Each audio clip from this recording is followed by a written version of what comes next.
Central Georgia, I'm David Earl. 50 Marines are on the ground. 2 warships have moved to the Libyan coast as fallout continues from the U.S. consulate attack in Libya. And good morning, I'm Kenny Burgamy. Macon police didn't take any chances on the anniversary of a gang shooting that left 8 men wounded last year.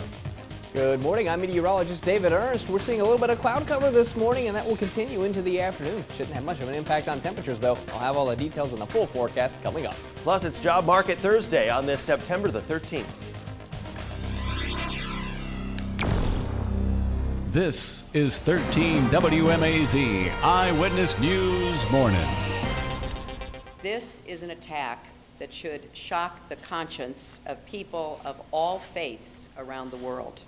I join my colleagues in strongly condemning the murder of these innocent Americans. This attack on American individuals and embassies is outrageous. It's disgusting. And make no mistake, we will work with the Libyan government to bring to justice the killers who attacked our people. And at 6:31, political leaders across party lines joining in one voice in condemning the attack on the U.S. consulate in Libya. It killed Ambassador Chris Stevens and 3 other Americans. But as the country mourns the loss, questions have surfaced. U.S. officials say they're investigating whether it may have been a terrorist assault planned to coincide with the 9/11 anniversary. David Earl is standing by with that story, but first, check of the weather. Meteorologist David Ernst.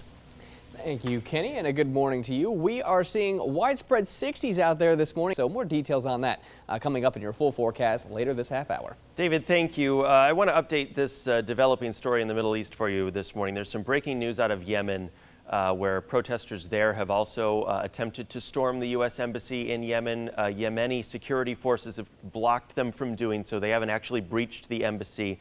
That's the report that we're getting. But again, violence in the Middle East continues. And this morning, U.S. leaders both at home and abroad will continue looking into the possibility that yesterday's attack in Libya was a coordinated terrorist assault to mark the anniversary of the September 11th attacks, rather than spontaneous mob violence triggered by anti-Islam video on YouTube, as believed. U.S. Ambassador to Libya Chris Stevens died in the assault, as did Sean Smith, the Foreign Service Information Management Officer. The other 2 victims have not yet been named. The attack happened in the northern Libyan city of Benghazi, right near the coast. Already, President Barack Obama has ordered 50 U.S. Marines to Libya to reinforce security at the American embassy in the country's capital, Tripoli, while the Pentagon is moving 2 warships to the Libyan coast.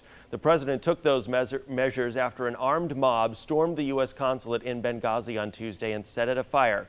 Here you can see a vehicle outside the building set on fire. This photo shows a man waving his rifle as the car burns behind him outside the American embassy. The Speaker of Libya's parliament says the attackers, quote, may have had foreign loyalties, an apparent reference to international terrorists. President Barack Obama says the U.S. will work with the Libyan government to find those responsible and vows, quote, justice will be done. We will not waver in our commitment to see that justice is done for this terrible act, and make no mistake, justice will be done. Now, officials say the warships, which carry Tomahawk missiles, give commanders flexibility to respond to any mission ordered by the president in the aftermath of the attack on the U.S. Embassy. State Department records say the last time an American ambassador was killed by terrorists almost 30 years ago, back in 1979, when the envoy to Afghanistan, Adolph Dubs, was killed during an attempted kidnapping, an attempt to rescue him, rather. Kenny? All right, thanks, David. 6:34. Turning to some local news. Exactly 1 year ago, a string of 4 overnight drive-by shootings left 8 men wounded. The police chief in Macon, Mike Burns, said the shootings happened at parties thrown by Crip gang members on September 12, 2011. Last night, a large group of people did fill up a block of Pansy Avenue in Macon. A police spokesperson with the department said police were aware of the party and took extra safety measures. A spokesperson would not go into further detail about how they prepared for the evening, but a mobile police command center was seen a few blocks away from the gathering, along with a member of the Georgia State Patrol. We have heard of no incidents there, no crimes, no activity that took place that was out of the ordinary. Macon police need your help in finding the person who robbed the Ramada Inn on Chambers Road. The robbery happened last Wednesday around 2 in the morning. This is a surveillance photo of the man demanding money at gunpoint from the clerk at the counter. The clerk told police the suspect was wearing dark clothes with a bandana over his face. If you recognize the accused robber or know something about the case, call Macon Regional Crime Stoppers 877-68-CRIME, 877-68-CRIME. At 6:35 this morning, a woman who got her start in the medical field as a nurse will soon become the Medical Center of Central Georgia's president and chief executive officer. The hospital announced yesterday Ninfa Saunders will replace retiring president and CEO Don Falk. Her first day on the job, the 1st of October. Saunders comes to Macon from New Jersey, where she worked as the chief operating officer of a large hospital system since the year 2010. Her resume touts nearly 40 years of clinical and hospital administration experience. This will not be Saunders' first time in the Peach State. She worked at Emory University in Atlanta and the DeKalb Medical Center in Decatur. She explained by phone why she wants the top job in Georgia at Central Georgia's largest healthcare system. And the organization is a great organization. Saunders will be the first female and minority to lead the Medical Center of Central Georgia ever.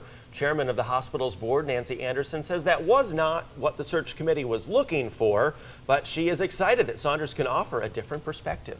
It is 6:37. Coming up, we have a closer look at weather. Meteorologist David Ernst in the Weather Center this Thursday. Hi, David.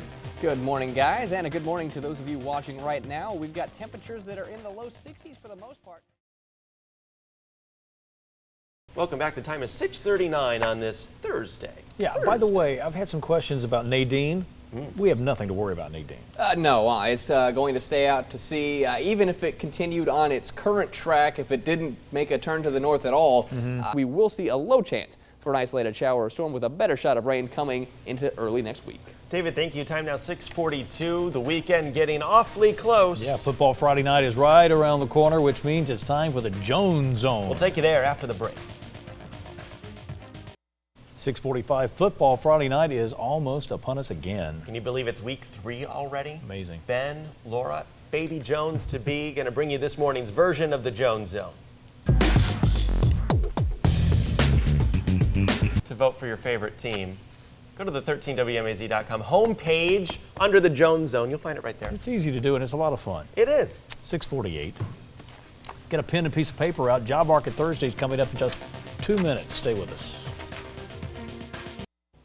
Welcome back. 6:50 on this Thursday morning. Here's a live look at I-75 at Hardeman Avenue. Traffic picking up a little bit.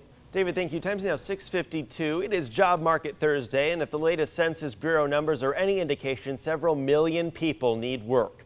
The Bureau reports the number of Americans in poverty stood at 15% in 2011. About 46.2 million people, nearly 1 in 6 people in this country, were in poverty. That is not statistically different from the 15.1% who were impoverished in 2010, but a few points higher from the 13.2% in 2008.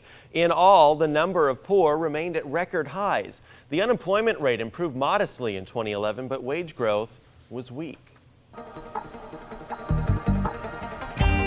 Well, if you're one of those people looking for a job, we have some openings for you here in Central Georgia. I'll read the job description.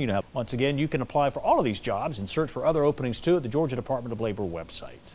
And we're back in a minute. A final check of the forecast with David Ernst and more on the way.